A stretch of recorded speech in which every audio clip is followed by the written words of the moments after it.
Welcome back to Ithaca BJJ. Today, we're diving back into that pesky position, mount. It's great if you're on top, but it's tough if you're on the bottom. But in this video, we'll show you an escape you've probably never tried. But first, let's cover some basics. Notice here how Professor Matt is doing the typical move of grabbing that far foot by getting to his hip and then using his far leg to hook his opponent's foot. This helps him to reestablish a half guard. Pretty common and pretty effective. Now sometimes your opponent hooks your legs, making it tricky to free them. In this case, you can fake them out like Professor Matt demonstrates here. Focus on one side to draw their attention, then switch to the other side to free the other leg. Let's see that again.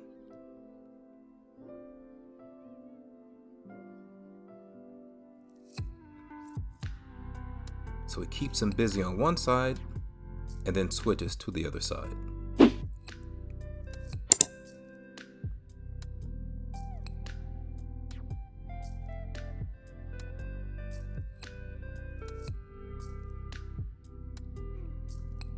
This is very effective for freeing those legs.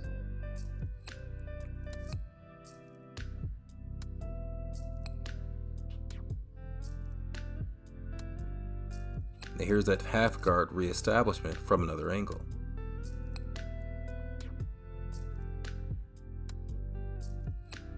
Another common escape is pushing on the hips and powerfully shrimping out. The goal is to create enough space to slide your top leg out and reestablish your guard.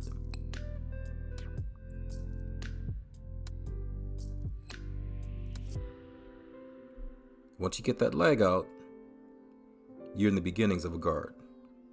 But what happens if none of that works? This is where this tricky escape comes in. Now Bomber's doing a great job keeping his hips low and being heavy. What Professor Matt needs is to get just enough room between them to get his hands on the Bomber's hips. The key is to bump your opponent up just enough to slip your hands under their hips. Once your hands are in position, extend your arms while using a rocking motion to create even more space.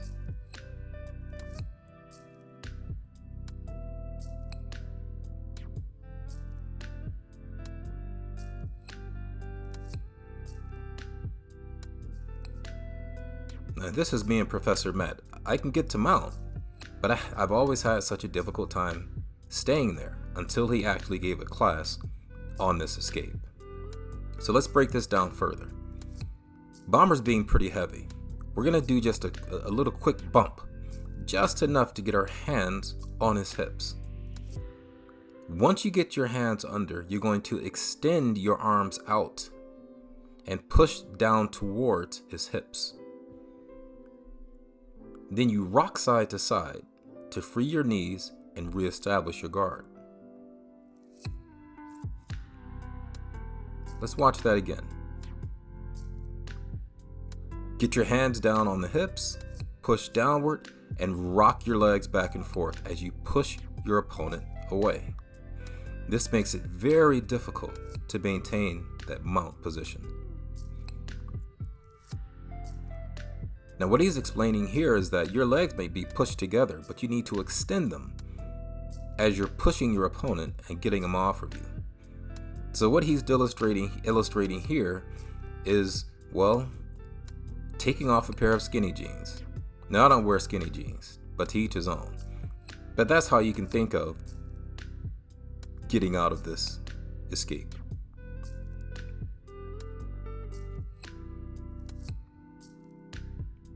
Now what's really important about this position is extending the legs out. Notice how his legs are extended out. This allows him to get that rocking motion from side to side, which permits him to get his knees back inside and reestablish that guard. It may not look like much, but folks, this is a very powerful escape. Now how do you prevent it? Very simple. Once the hands go on the hips, You have to fight the hands. Another option is to hold your opponent's head. Why is this important? Because holding that head, it closes the space.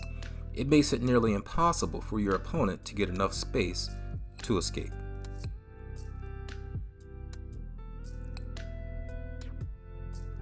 Another option here is when your opponent goes to reestablish that guard, that half guard, you can simply switch to knee on belly. Notice here how Professor Matt does the switch. Now often what happens in gi is the opponent grabs the gi pants like I'm doing here. And then he takes that leg, puts it inside, and reestablishes half guard. But as soon as you feel your opponent grabbing that leg, like I'm doing to Professor Matt here, you just swim that leg around and switch to knee on belly. Now notice me with the bomber. Now the bomber is pretty good at being heavy on top. But once I get my hands inside and I get those legs kicking and those arms extending, it's very difficult for him to maintain that mount position. Now here you notice he's got even had his feet laced together. But as long as I get that space, just enough space to get my hands on his hips, I push up and then to the side. Look at all that space. That gets me out. So here I am on top of the bomber, being heavy, as this is my game. But I have a very difficult time maintaining that position without fighting his hands. And there you have it, folks. The easiest escape you've probably never tried. Thanks again for watching, and remember to like and subscribe.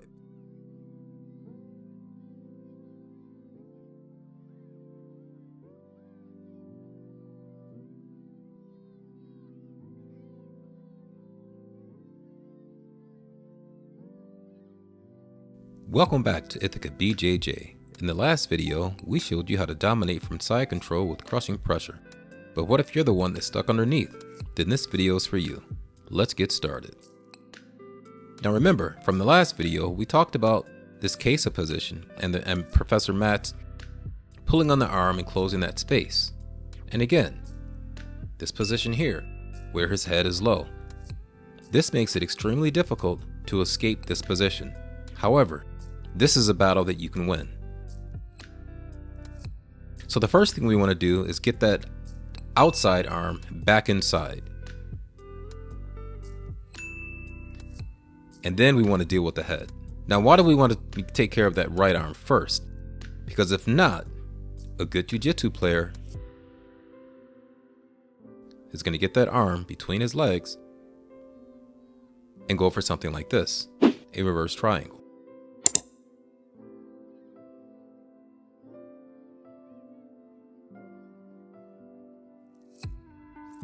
But how do we get that arm back inside when we're dealing with such a dominant player? Well, you look at this punching motion. Now, of course, Professor Matt isn't punching his opponent, but he's using a punching motion, a swinging motion, in combination with bridging to give him just enough space to get that elbow back inside. Next, he's going to deal with the head. How? He's going to grab John's head, and then he's going to use another bridging motion as he pushes John's head to the side. Watch. This gives him plenty of space to get that arm back inside. Now, an experienced player is going to do what? He's going to reverse the position and start fighting that arm. But now, we have this arm free under John's chin. Now, what a lot of people will do is they will just start fighting with the one free arm. But no, we need to get that other arm free so we can have both arms at our disposal to fight John's one arm. This is a mistake that a lot of guys make. They fail to attack with all of their tools. You need both arms for this escape.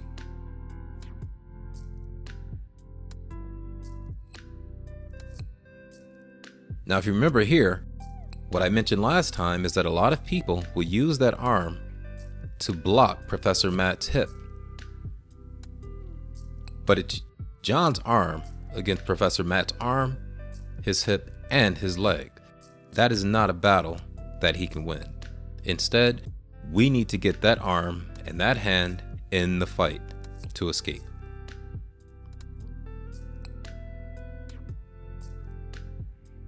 Now, a good jiu-jitsu player will do something like this. They'll try to crush your arm with their knee. They're going to do whatever they can to get that arm out of commission. But you notice here that Professor Matt holds on to John's arm while getting his other arm out from underneath, and he gets that underhook. Now, this isn't just any underhook. Watch. He goes for a nice high underhook because this prevents John from establishing his own underhook.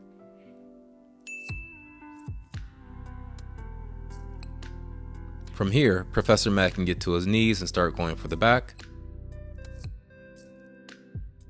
Or he can bring his knees inside and start reestablishing a guard.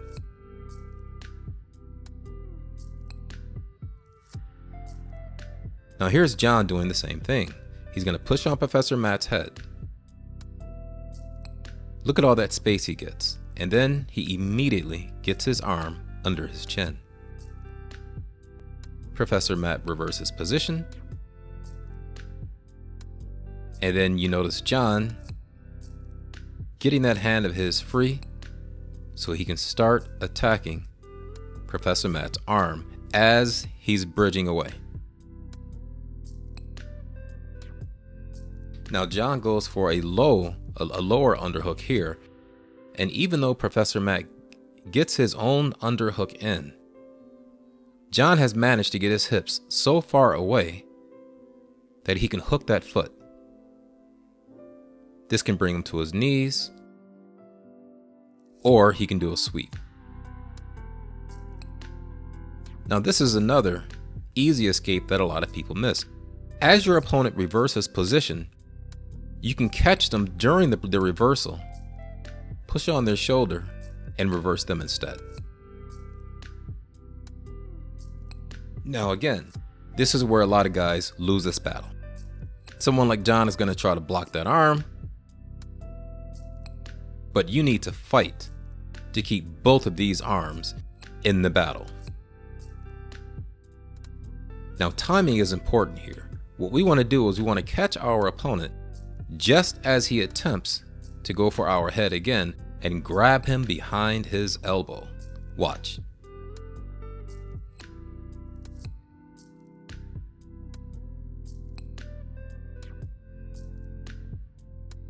As he goes to bring that arm around, we grab him behind his elbow, reverse our hips, and come up on our own elbow, and we're on our way out.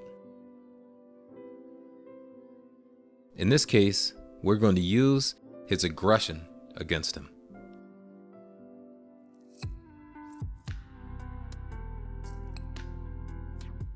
Here's that same position.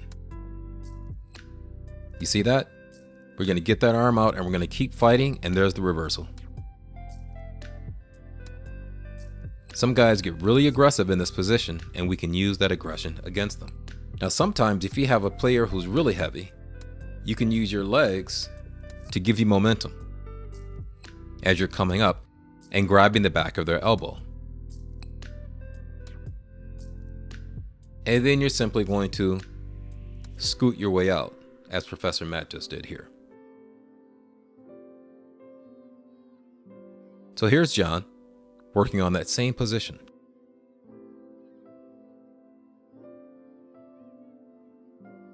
So he's explaining to Chris here, again, the importance of fighting that arm.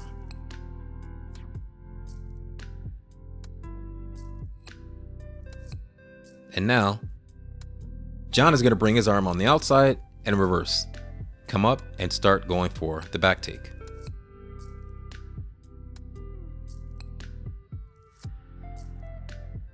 But again, notice the key here. In all of these examples, we are engaging both of our hands both of our arms to fight our opponent's one arm. Now watch this. This is going to be slightly different. John is going to take that left hand of his, get it around Chris's waist, come up on his elbow. Now watch this. He grabs Chris's wrist. Where do you think he's going? Any idea? Now with his hand around the elbow, around the waist, and he's got a grip on that wrist, he comes right up on top. And there you have it, folks. The easiest escape you've never tried.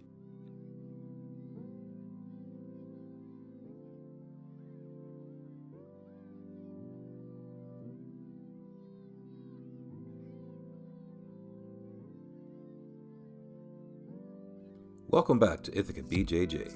Most conversations about white belts focus on mistakes and bad habits, but what about those who get it right? Today we're looking at Brandon, who has the 6 key skills of a standout white belt. Let's get started. First up, grip fighting, which is something we focus on a lot at Ithaca BJJ. Notice here how Brandon fights grips, not letting his opponent take control. He's also keeping his distance and keeping a low center of gravity. Look here how he establishes his own grips and fights off mat. You can see he's not just allowing his opponent to get a hold of him. He's actively challenging each grip and keeping that strong foundation. Here it is again. Establishing his own grip, keeping distance, and keeping a low center of gravity.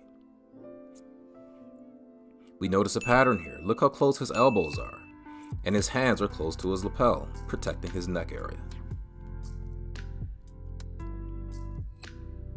Look at his movement, and again, we see the exact same pattern. Look here. Establishing his own grips, keeping good distance, and maintaining a low center of gravity. Next up is defense and escapes. Look how Brandon focuses on protecting his neck against Professor Matt's attacks.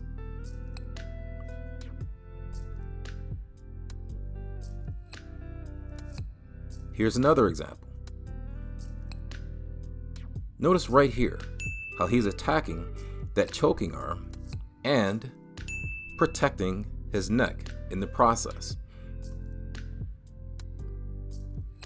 Most white belts and even some blue belts will focus on fighting the legs and the feet and leave their neck open for attack.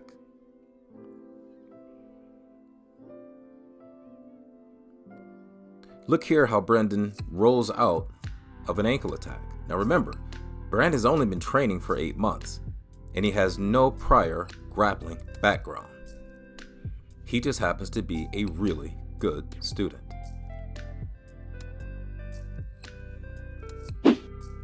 Here, Brian, a purple belt, catches Brandon in a triangle, and Brandon sits back, creating some distance and prevents Brian from locking in that triangle.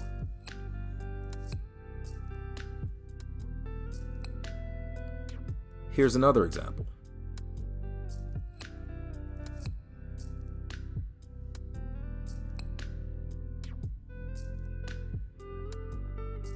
So now Brian is looking for an omoplata.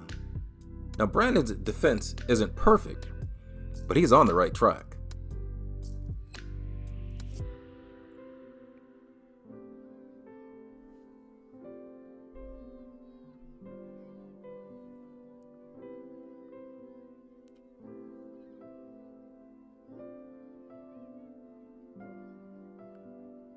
Now look at this escape.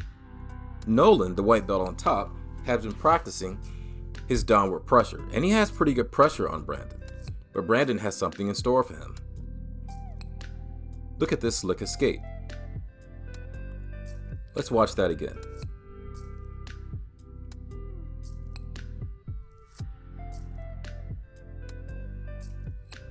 Defense and escapes are key skills that a white belt should gain early.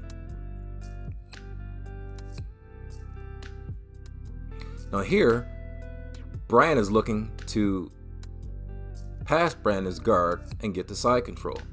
And Brandon hits a nice Granby roll there.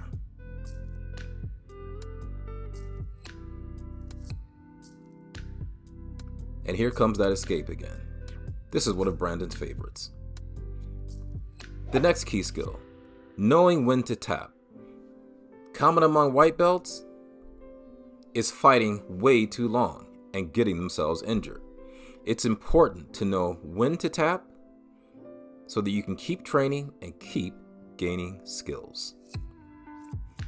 Next up, attacks and transitions. Here, Brandon is going for that bow and arrow choke. Now, it's not perfect, but this is something that he's been working on quite a bit. And he doesn't come in every day with some new random technique that he saw on YouTube. He has a few that he works on over and over again. Now watch here. That's me and Brandon in the middle. And Brandon's trying to take my back. And notice here how he traps my arm, which prevents me from fighting his choking arm. Great instincts, and he's been working on that for a while.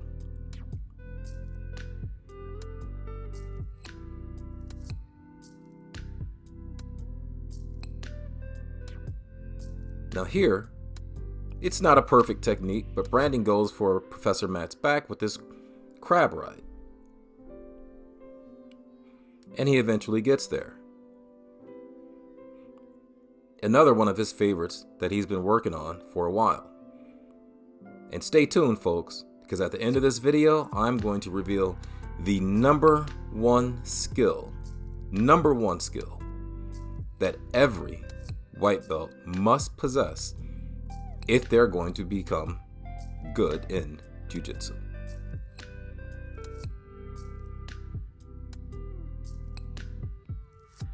Now what's good here is how Brandon transitions from one attack to another. As he notices he's losing the back position, he transitions to north-south and goes for a north-south choke.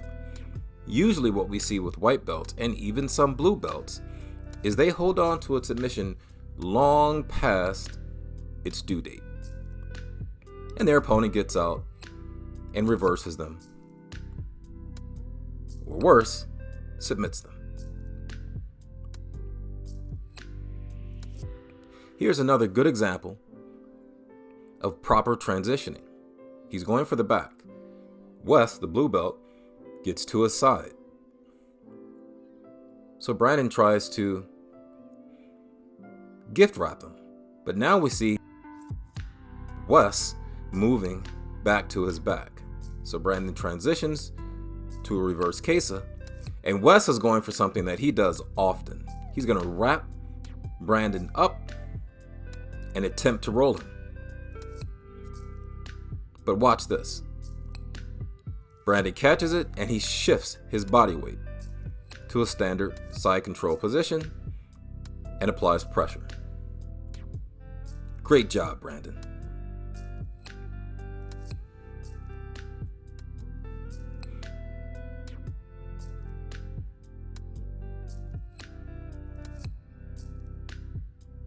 And he slowly transitions to that north-south position that he likes so much. Next up,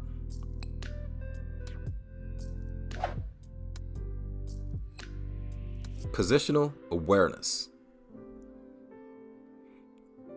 Notice here how Brandon keeps his body low and he's extending that leg out to maintain balance as he prepares to pass Professor Matt's guard. Positional awareness is a key skill that every white belt must learn early. Notice here how he goes to pass Wes's guard, keeps good distance, and keeps that pressure down on his legs. Now here, Brandon does not have good position, which gets him swept. But watch this. He immediately establishes a better position and goes into attack mode.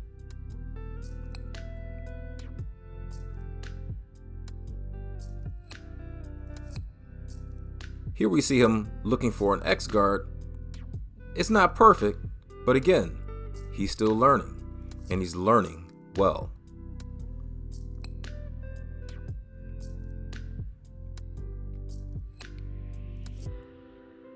Now pay close attention to Brandon's body movement. Now here's an area that Brandon needs to improve. White belts, remember, 4 points of contact.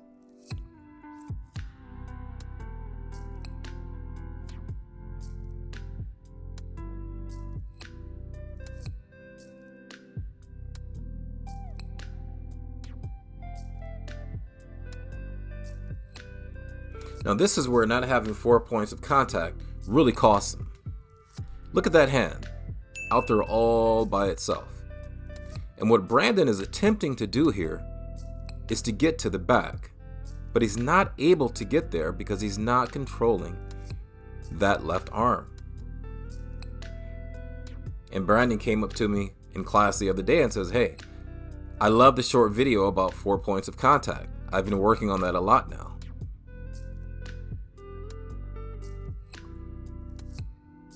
And he has definitely gotten better in that area.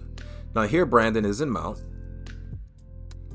A pretty strong mount as he's going for this choke. And look at his head position. He's keeping that head low and maintaining intense pressure.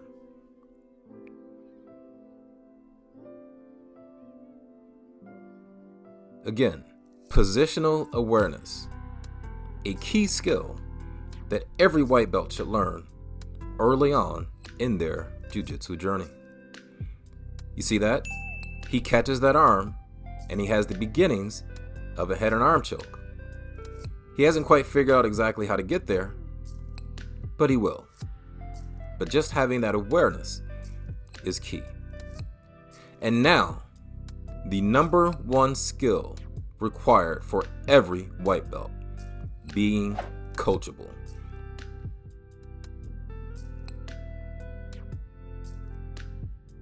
Brandon asks lots of questions, and he follows the technique as instructed.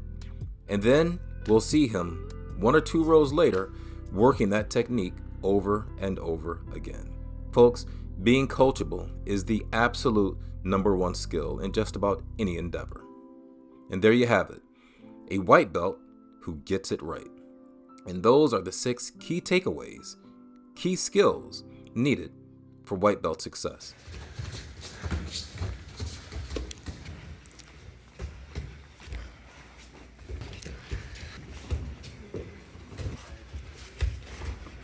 Welcome back to Ithaca BJJ.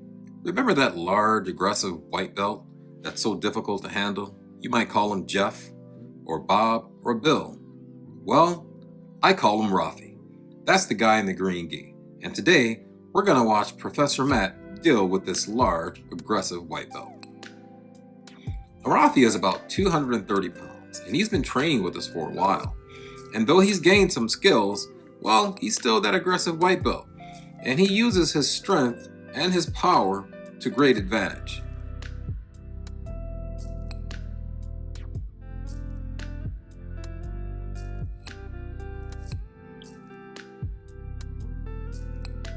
So here we're watching Professor Matt use distance control and being heavy, or what I like to call sticky, to prevent Rafi's movement.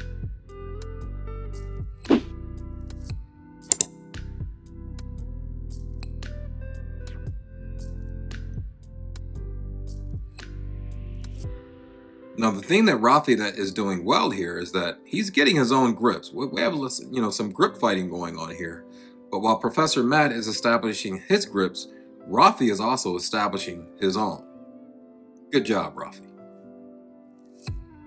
But here's where Rafi's gonna go wrong just a little bit. Now watch this. You see that hand there? That hand needs to be gripping something. Either the pants the sleeve or the collar, something. And there's that hand again, all by its lonesome, while Professor Matt roams freely. Now Rafi's doing a good job here of somewhat reestablishing his guard, but look at that hand again. And that pant leg is right there.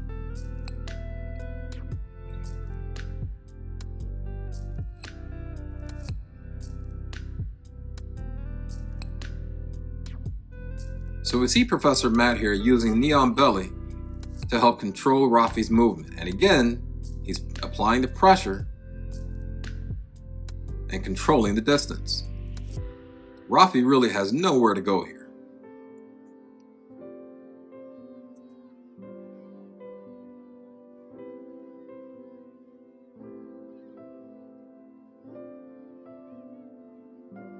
And there's Rafi, surfing the mat. I tell you, this guy likes to use the entire mat when he rolls. And there's Professor Matt accepting the bottom position, allowing Rafi to get some work in from the top.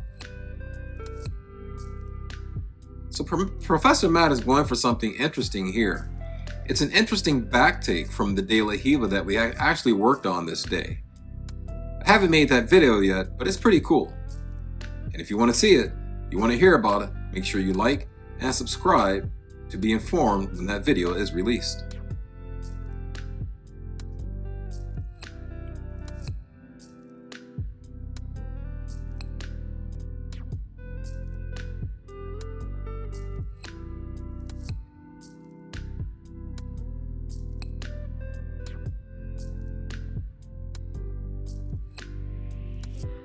You see there, Rafi?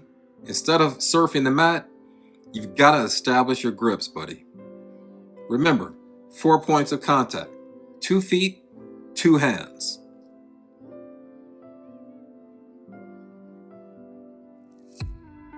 Now what Rafi is doing a good job of here is keeping those knees up and trying to connect his knees to his elbows to prevent entry into that guard. And we see here, he even gets a butterfly guard in here. But Professor Matt is on the hunt for that pass. So you see the grip of the pants there, and how low his head is. That gives him a solid base, control, and it keeps him heavy on top of Rafi.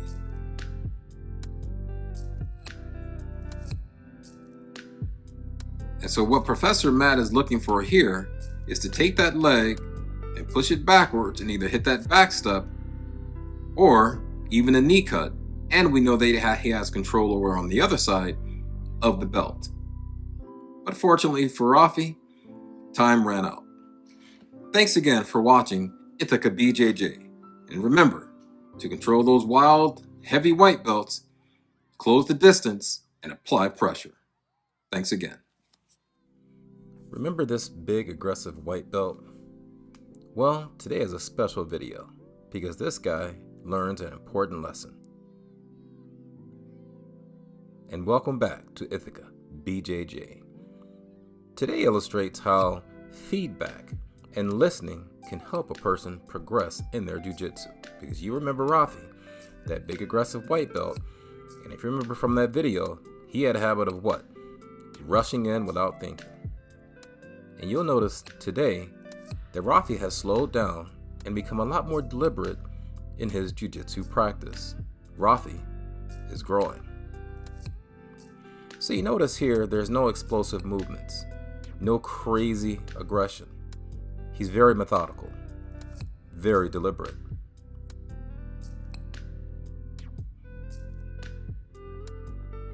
Now you'll see here, right there, he almost went into an old habit, this one, surfing the mat. But instead, he comes back and engages Professor Matt.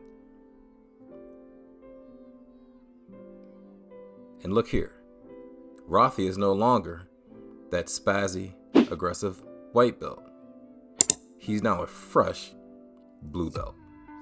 Congratulations, Rafi. And now, let's take a look at Rafi, the blue belt.